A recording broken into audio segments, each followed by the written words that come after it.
జ్యోతి గారు నమో మెహర్ బాబా. అలాగేనమ్మా. లక్ష్మి గారు చలనీనాథ స్వామి, విజయలక్ష్మి గారు హారతి. లక్ష్మి గారు అన్మ్యూట్ అవ్వగలరా?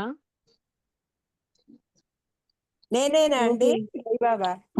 చలనీనాథ స్వామి వచ్చా మీకు? అది నాకు రాదండి. 2 సార్లు అయితే విన్నాక పెడతాను. హారతి సరే, అది పెడతాను. హారతి మీరు పాడండి. విజయలక్ష్మి ఓకే. గారు చలనీనాథ్. ఓకే. ఓకే అండి. జై బాబా. అవతార్ ఓకే. మెహర్ బాబా కి జై. జై బాబా అండి. అందరికీ జై బాబా. ప్రభు ఇచ్చిన ఈ అవకాశంలో ముందు ప్రార్థనా గీతాన్ని జ్యోతి గారు పాడతారు.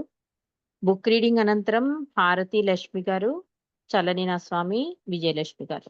జై బాబా జ్యోతి గారు. జై బాబా అమ్మ. నమో మెహరు బాబా అవతార్ నమో దేవ దేవా ప్రభు నమో మెహరు బాబా అవతార్ నమో దేవ దేవా అపార దివ్య కృపా సాగర సకల చరాచర జగదుద్ధార సకల చరాచర జగదుద్ధార నమో మెహరు బాబా అవతార్ నమో దేవ దేవా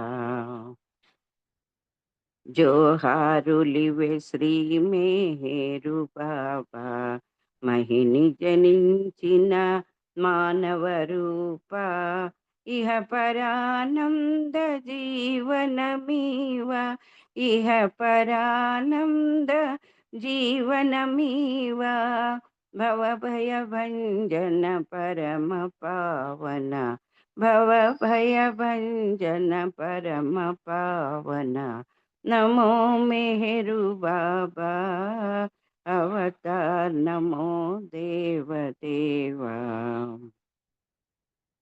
అజ్ఞానాంధతనంతము చేసి దివ్య విజ్ఞాన దృష్టిన సంగి హరిషడ్వర్గము అంతరింపగా హరిషడ్వర్గము అంతరింపగా అవ్యయ మోక్షం బను గ్రహింపు అవ్యయ మోక్షం బను గ్రహింపు నమో మెహరు బాబా అవతార్ నమో దేవ దేవా ప్రభు నమో మెహరు బాబా అవతార్ నమో దేవ దేవా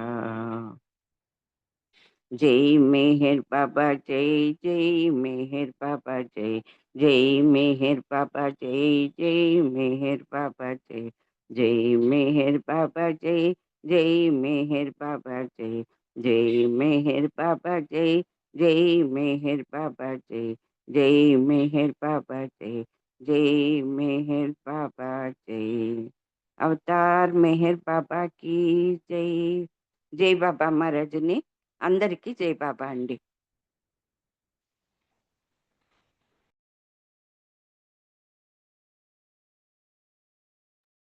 జై బాబా అండి. జ్యోతి గారు చక్కటి ప్రార్థనా గీతంతో ఈరోజు ఈ సహవాస్ ప్రారంభించినందుకు జై మెహర్ బాబా. మనం సత్య సంపద అని 2వ భాగంలోని విశేషాలు తెలుసుకుంటున్నాం. ఈరోజు కరుణ మరియు దయ, దీని గురించి ఇరిచి చెప్పిన కథని మనకి రుస్తుంబి పల్హాటి తెలియజేస్తున్నాడు. ఒక నిజమైన భగవత్ అన్వేషకుడు మరియు ప్రేమికుడు రోజులో చాలా కాలాన్ని దేవుని ప్రార్థనలు మరియు స్మరణతో గడిపేవాడు. అతని హృదయం చాలా పవిత్రమైంది. భగవంతుని పట్ల తపన ఉంది అతనికి. అయినప్పటికీ అతని మేధస్సులోని ప్రశ్నల పరంపర అతని భక్తి మార్గంలో అడ్డుగా వస్తూ ఉండేవి. ఒకసారి తన చుట్టూ ఉన్న పరిస్థితులు అతనిని తీవ్రంగా కలిచివేయడం జరిగింది. మనస్సు ఎలాంటిదో మీకు తెలుసు కదా. మార్గాన్ని ఆటంకపరిచే ఆలోచన వస్తే దాన్ని పోనివ్వకుండా పట్టుకునే ఉంటుంది మనస్సు. అతనికి కూడా అదే జరిగింది. సమయం గడిచే కొద్దీ అతడు తన మనస్సును అదుపు చేయలేకపోవడంతో అది అతడిని తన ప్రలోభాలకు గురిచేసింది. ఇదిలా ఉంటే భగవంతునితో పనేముంది అని తలచి ప్రార్థనను నిలిపివేశాడు. అంటే భగవంతుని కరుణ, దయ ఎలా ఉంటుందో మీకు చెబుతాను అని ఇలిచి చెప్పిన కథను గురించి మనకి రుస్తుమి పల్హాడి చెప్తున్నాడు. ఒక అద్భుతమైన ప్రేమికుడు, భక్తుడు ఎవరైనా అనుకోండి. అతను చాలా అద్భుతంగా భగవంతుడి మీద ఆరాధనతో ప్రార్థనలు చేసేవాడు, స్మరణలో గడిపేవాడు. కానీ మనసు చాలా కోతింటారు కదా! అలాగా ఒక ఆలోచన వచ్చిందనుకోండి, ఆ ఆలోచన అంటిపెట్టుకుపోతుందది. చాలా అది బయటికెళ్ళనివ్వకుండా దాన్నే పట్టుకుండిపోతుంది.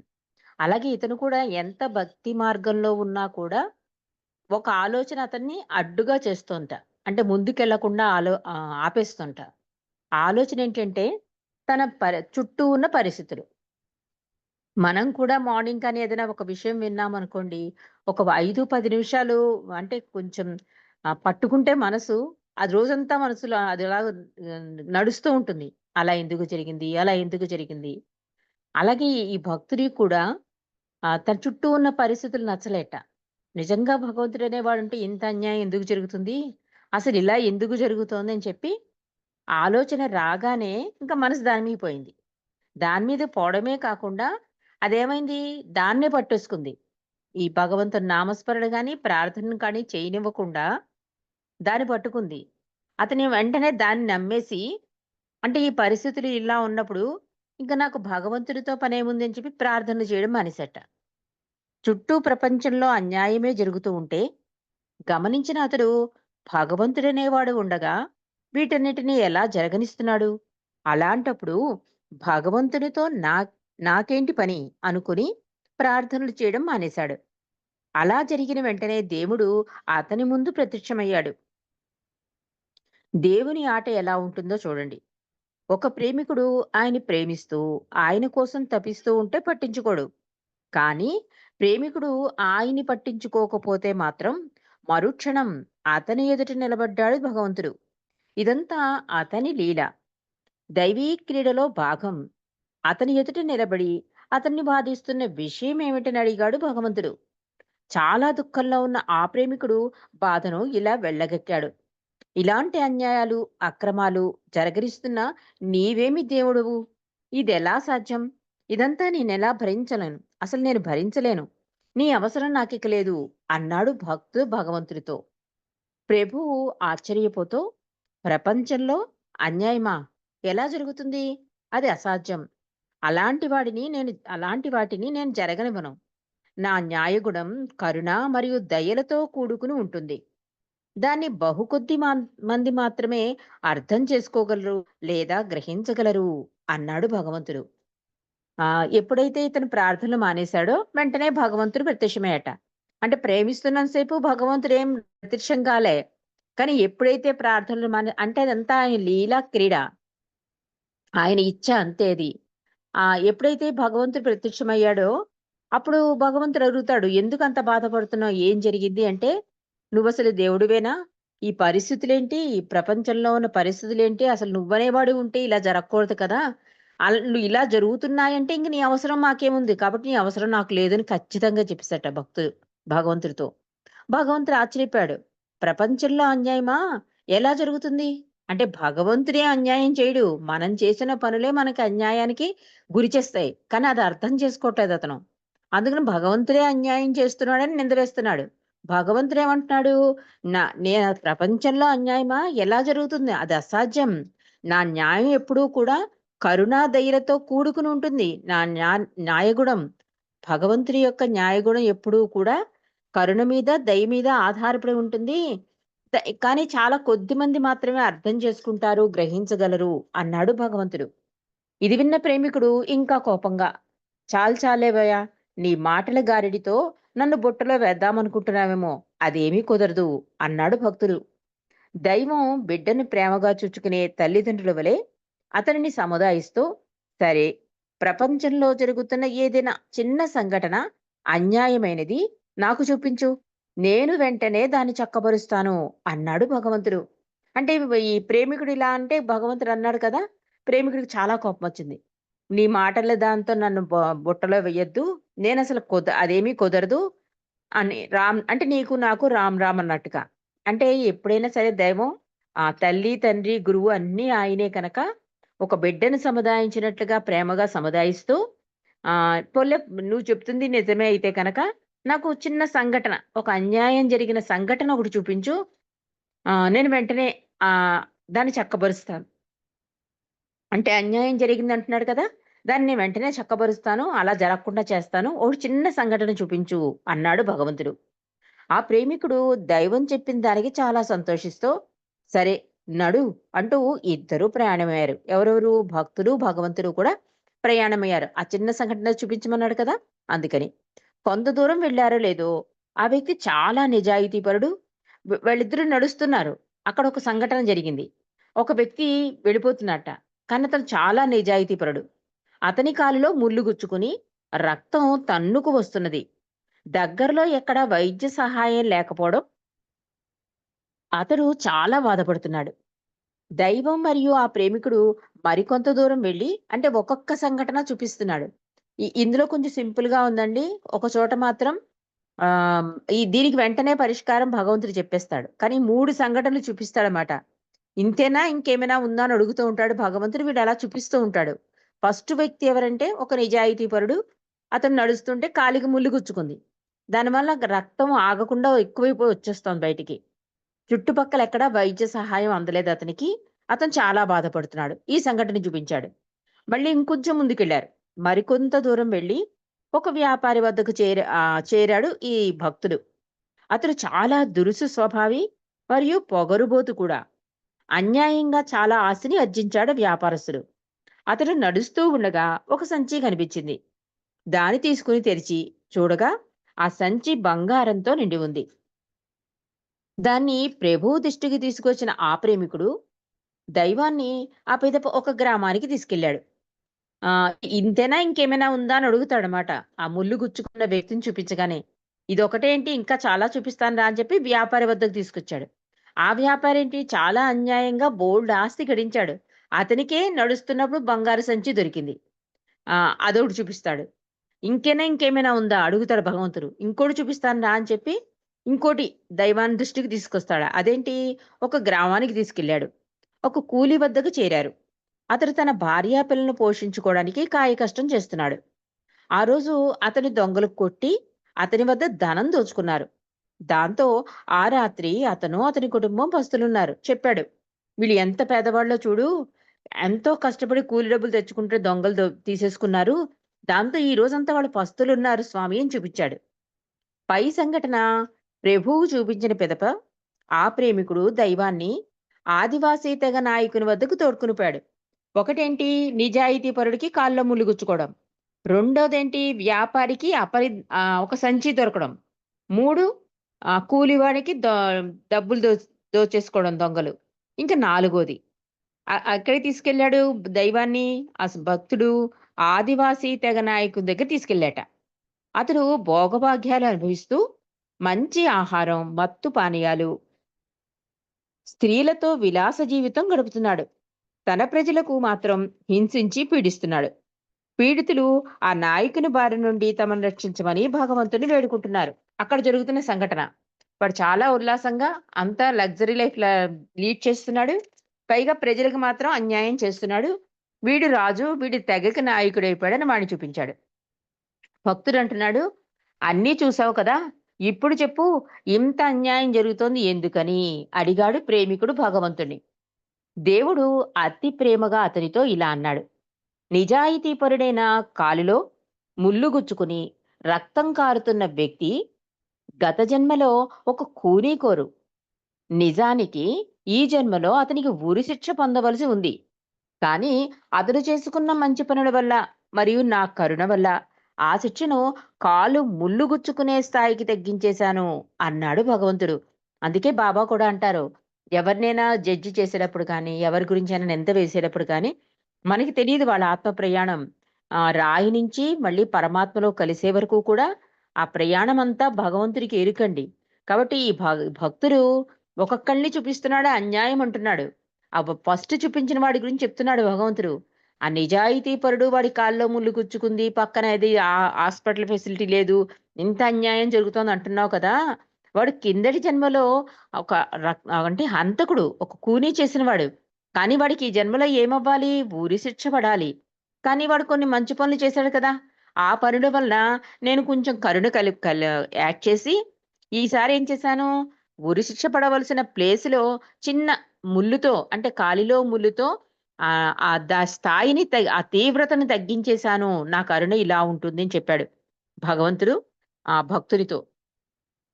ప్రభువు ఇంకా ఇలా చెప్పడం ముగించాడు. మరి 2, 3, 4 సంఘటనలు చూపించాడు కదా!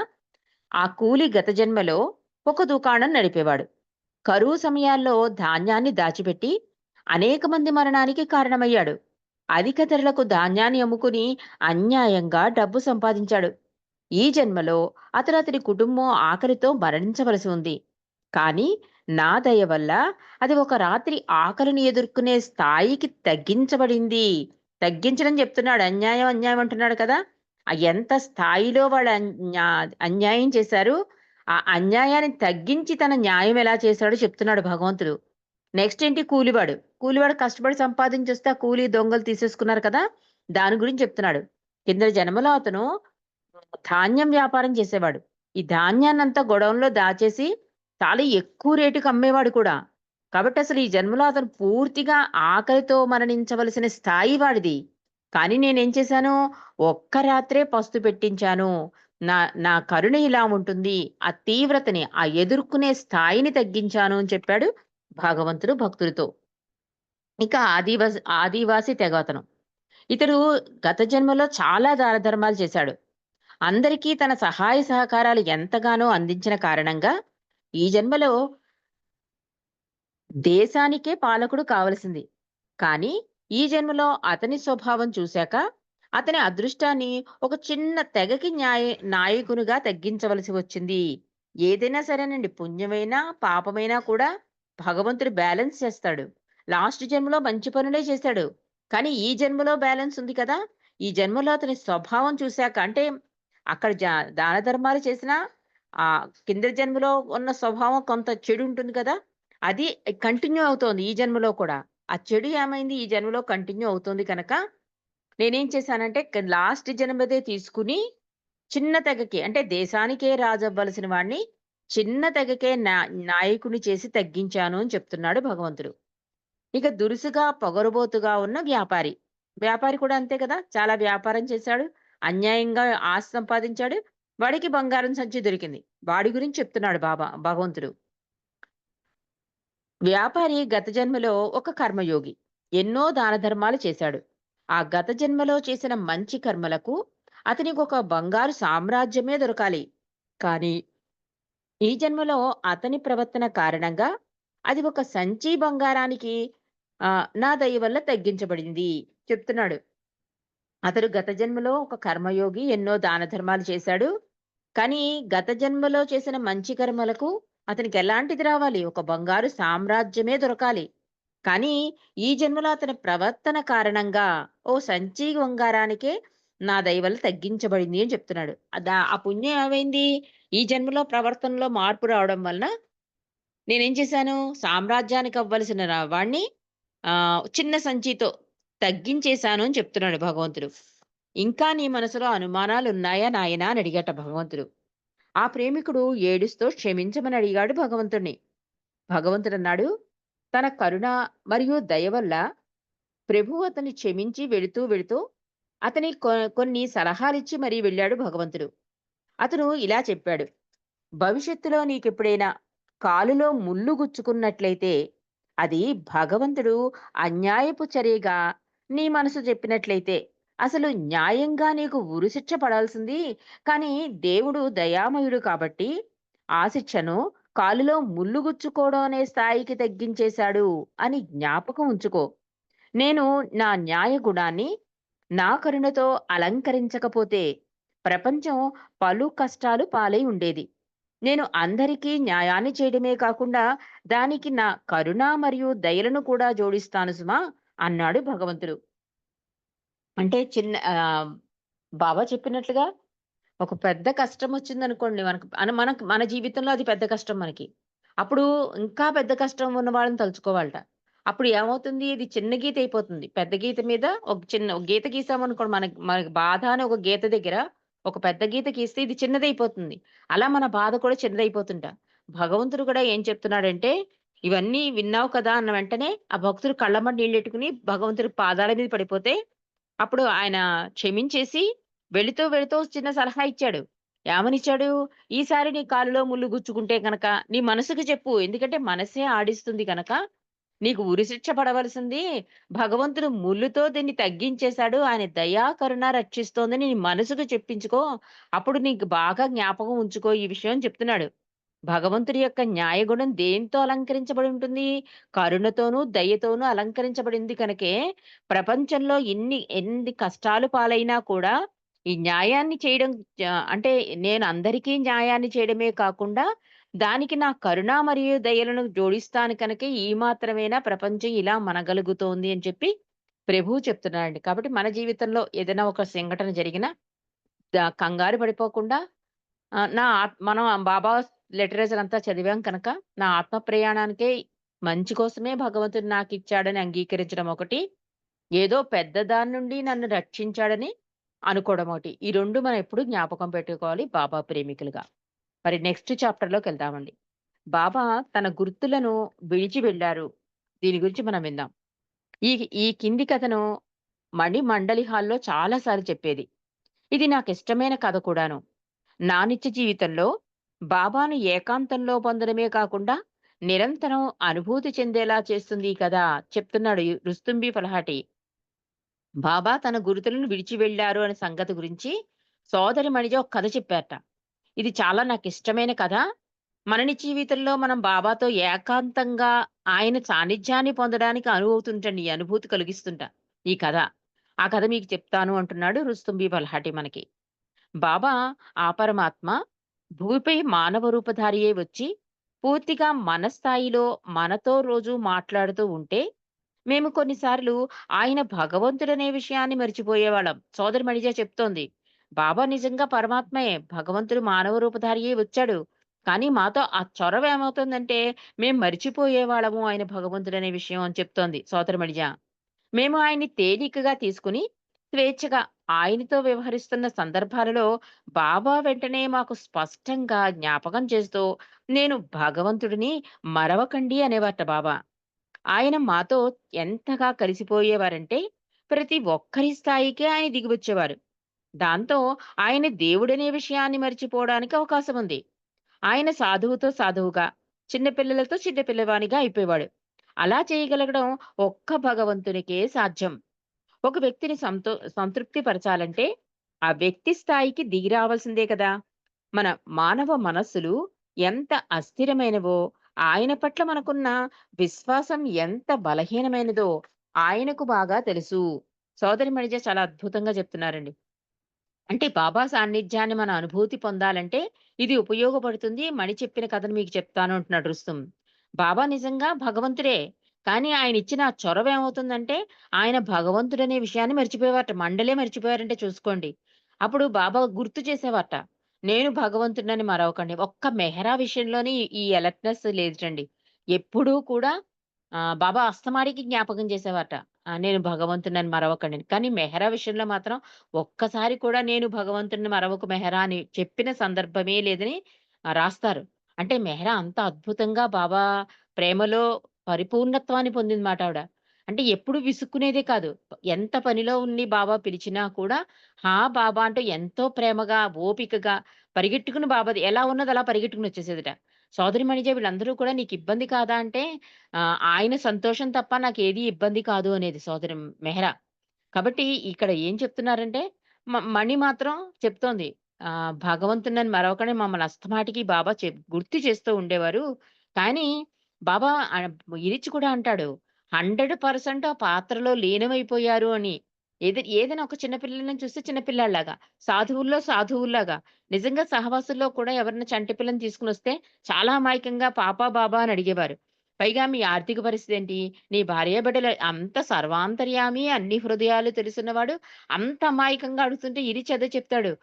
100% ఆ పాత్రను పోషించేశారు బాబా దైవీ మానవుడుగా అని. అలాగే ఇక్కడ కూడా మణిజ ఏం చెప్తుందంటే, ఆ దేవుడనే విషయాన్ని మర్చిపోయేవాళ్ళం మేము. ఆయన సాధువుల్లో సాధువులా, చిన్న పిల్లల్లో చిన్న పిల్ల అలా చేయడం ఒక భగవంతునికే సాధ్యం అంటున్నారు. మనం ఏంటంటే మనం ఆ పాత్రలో అతుక్కుపోతాం. కానీ అందులోంచి మళ్ళీ బయటకొచ్చేసి దైవంగా మళ్ళీ అలర్ట్ చేసేవారు బాబా. అది ఒక్క భగవంతునికే సాధ్యమని చెప్తున్నారు సోదరమణిజ. ఒక వ్యక్తిని సంతృప్తి పరచాలంటే, ఆ వ్యక్తి స్థాయికి దిగి రావాల్సిందే కదా! కానీ మన మానవ మనసులు ఎంత అస్థిరమైనవో, ఆయన పట్ల మనకున్న విశ్వాసం ఎంత బలహీనమైనదో ఆయనకు బాగా తెలుసు. కాబట్టే చిన్న చిన్న చిన్న పెద్ద మార్గాల ద్వారా ఆయన తన దైవత్వాన్ని మేము అనుభూతి చెందేటట్లు చేసి, ఆయన ఉనికిని మాకు జ్ఞాపకం చేసేవారు బాబా. అవసరమైనప్పుడల్లా ఆయన లిప్తపాటు కనిపించి, ఆయన పట్ల మనకున్న విశ్వాసాన్ని పెంచి పోషించారు. మనం మన పరిసరాలను జాగ్రత్తగా గమనించినట్లయితే, ఇప్పుడు కూడా బాబా అనేక జ్ఞాపకాలను, రుజువులను విడిచిపెట్టి వెళ్లారని గమనించవచ్చు. దాంతో ప్రతివారు బాబా ఇక్కడ ఉన్నారని, ఆయన ఇచ్చ ప్రకారమే అంతా జరుగుతుందని తెలుసుకుంటారు అంటున్నారు సోదరి మణిజ. మరి ఆ గురుతులేంటో, ఆ విశేషాలేంటో మనం రేపు తెలుసుకుందామండి. అవతార్ మెహర్ బాబా కీ జై. జై బాబా అండి. హారతి సిహెచ్ లక్ష్మి గారు, విజయలక్ష్మి గారు, చల్లని నాథస్వామి. అవతార్ మెహర్ బాబా की जय। देवादिदेवा प्रेम स्वभावा प्रभो मेहरो बाबा प्रियतमा मनसुहारति दे प्रियतमा मनसुहारति दे ప్రేమ జ్యోతి మా హృది వెలిగించు కామ క్రోధముల మది తొలగించు దామను వీడక నిన్ను ప్రేమించు దామను వీడక నిన్ను ప్రేమించు మము కరుణించు మయా ప్రియతమా మనసు హారతి దే ప్రియతమా మనసు హారతి దే నీ దివ్య నామమే మదిని స్మరించు నీ దివ్య రూపమే హృది తిలకించు నీ దివ్య పదములే ఆరాధించు నీ దివ్య పదములే ఆరాధించు మము కరుణించవయా ప్రియతమా మనసు హారతి దే ప్రియతమా మనసు హారతి దే అహంకారము హారతి కాగా ఇహమే పరమై ప్రకాశించగా పాహి శరణు సాయుజ్యము పొందగా పాహి శరణు సాయుజ్యము పొందగా మము కరుణించవయా ప్రియతమా మనసు హారతి దే ప్రియతమా మనసు హారతి దే దేవాదిదేవా ప్రేమ స్వభావ ప్రభో మెహరు బాబా ప్రియతమా మనసు హారతి దే ప్రియతమా మనసు హారతి దే ప్రియతమా మనసు హారతి దే अवतार मेहर बाबा की जय। अवतार मेहर बाबा की जय। अवतार मेहर बाबा की जय। जय बाबा।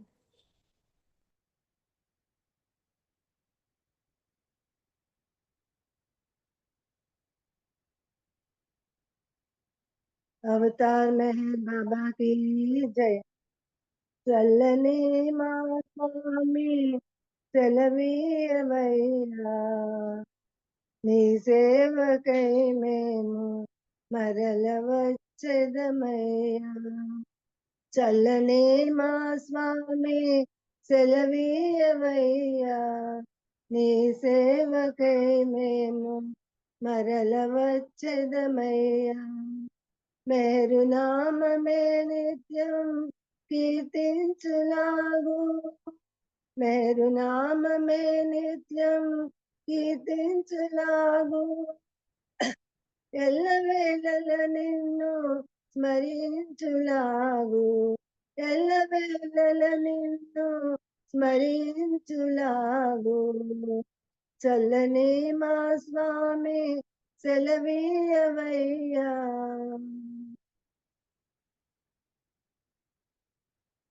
ప్రేమ నీ సేవలో మేము తరించులాగు, ప్రేమతో దీవించి సెలవీయవయ్యా, ప్రేమతో దీవించి సెలవీయవయ్యా, సెలవీయవయ్యా, సెలవీయవయ్యా, సెలవీయవయ్యా. అవతార్ మెహర్ బాబా కి జై. జై బాబా అండి. రజనీ గారు థ్యాంక్స్. అందరికి జై బాబా, మీకు జై మెహర్ బాబా. జై బాబా అండి. అందరికీ జై బాబా. జై బాబా అండి, అందరికీ జై బాబా. జై బాబా, అందరికీ జై బాబా. జై బాబా అండి, అందరికీ జై బాబా.